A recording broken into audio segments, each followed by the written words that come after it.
Back here at home, rival political parties have been engaged in fierce confrontation in recent weeks.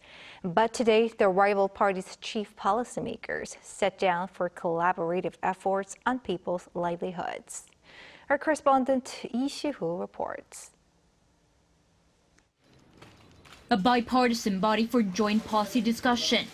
That's what the rival parties called for in unison on Wednesday, over 2 months into the 22nd National Assembly, which has so far passed 0 pieces of mutually agreed legislation on people's livelihoods.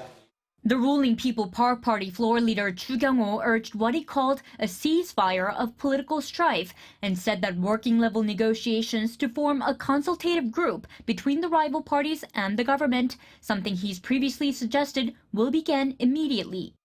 This following the main opposition Democratic Party floor leader Park Chan-dae's comment earlier in the day, calling for a prompt formation of a standing consultative body to, quote, overcome issues concerning the economy and people's livelihoods.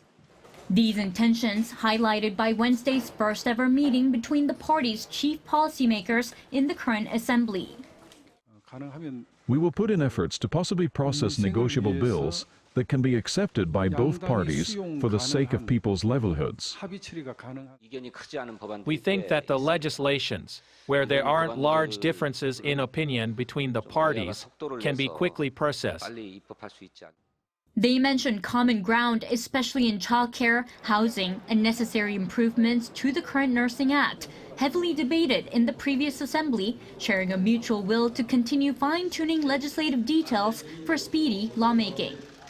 Despite all this, there is potential for further political strife in the August assembly, as it faces issues the parties are far apart on, including the additional contentious hearing on the country's broadcasting watchdog coming up in the next few days.